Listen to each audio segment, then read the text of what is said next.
I think there are rules that are being put in place because of the requirements from the American government and the American market, especially. I mean, the fishermen in Maine are making similar changes to protect the right whales. And in order for us to keep our place in the market, we have no choice but to have similar changes to protect the right whales. We know the right whales in danger right now. There are very few of them. The reproduction is low, although the calves this year are pretty good in number. But we have to do as much as we can to try to minimize the impact on whales, or at best make sure there's no impact on whales, and to try to still make a living on the water as fishermen, because the fisheries worth millions of dollars to the economy. And it's basically one of the main drivers here in the village of Shedican. So we can't afford to lose the fishery, but at the same time we can't afford to lose the whales either. So there has to be a balance drawn that both can live on the water or make a living. We can make a living and they can survive. I think the rules and the changes compared to last year will allow especially the crab fishery to proceed maybe earlier than they did last year, and we'd have more fishing grounds to fish. The big block they closed off of the Maggie's, the Gaspé, sorry, last year was a big problem. There was very few whales sighted in the area, and they only came in June, when we could have been fishing in there for over a month before any whales was sighted. So I think that'll help, especially the Quebec and New Brunswick fleets, catch the major part of their quota.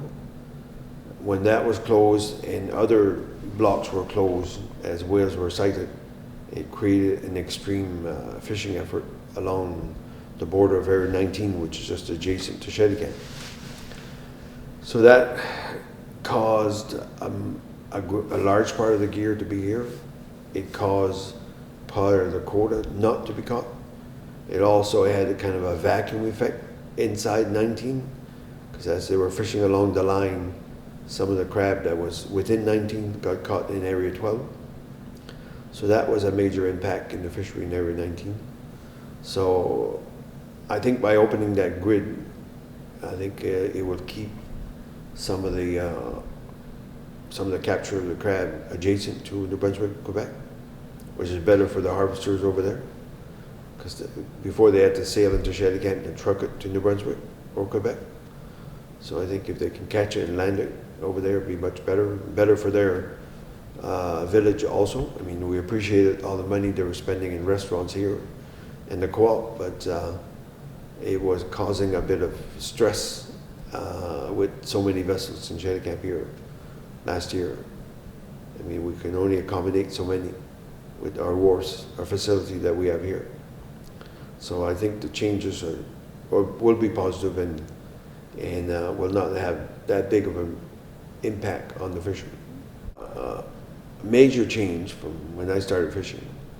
Now the government are going on boats, inspecting. They're making sure that people wear their PFDs, which is a good thing, because if they fall in the water, it might actually save their life, where in the past they might have drowned because they didn't have one. It's a good thing. And they're also checking make sure all the safety equipment are on board the boats. So that's had a major impact on fishermen. When I started fishing, basically went fishing, tied the boat, went home. Now fishermen basically need an office aboard their boat to fill in all the reports that they have to do to DFO.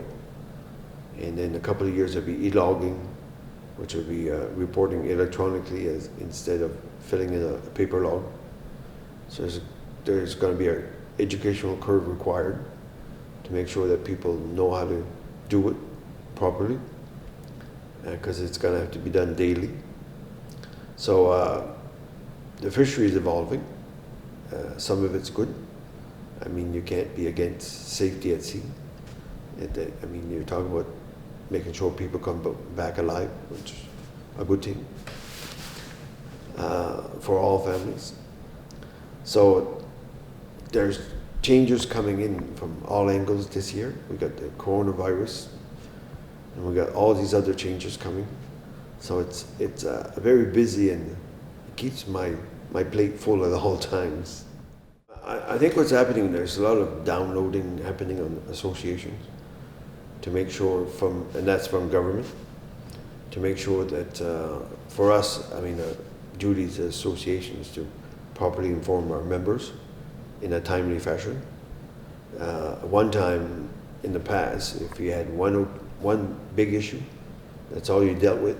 This year we've got 6 or 7 of them happening at the same time.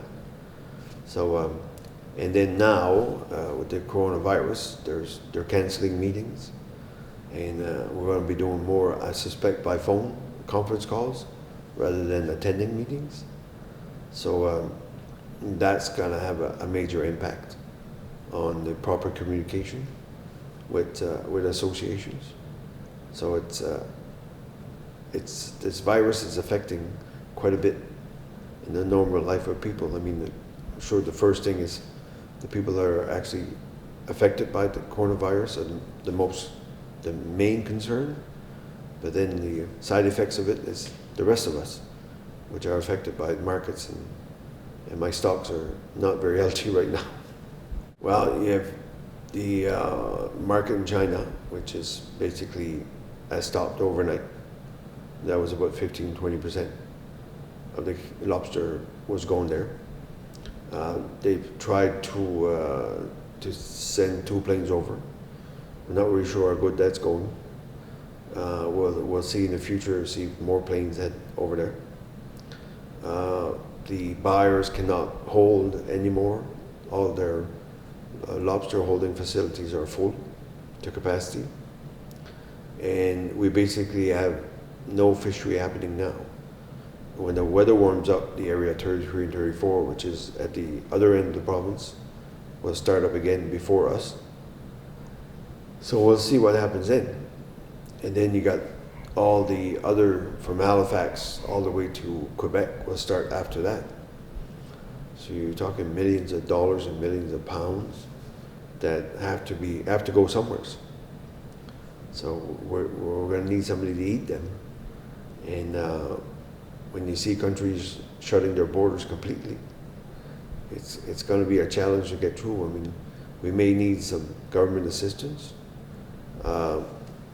to get by, because otherwise some of these companies might not be able to pay their employees to keep going. So I don't know, we'll take it a day at a time.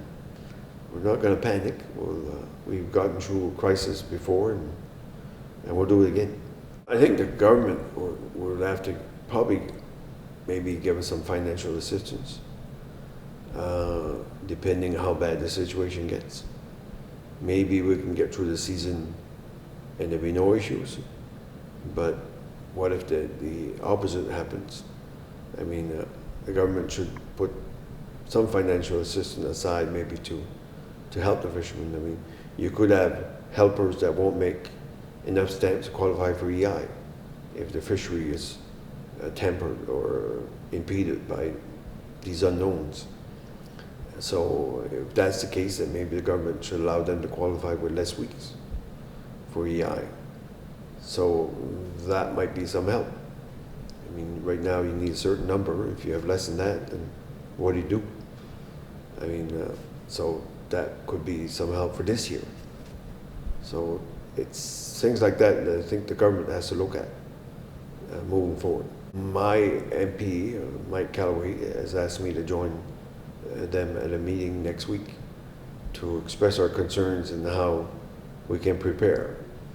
So these are ideas I'm going to bring to him, to bring to Ottawa, and maybe they need to start thinking about it now and not wait till we're at the doorstep of the crisis. So these are all incremental steps we're taking to prepare. They might not be needed, but if they are, it's best to have a plan.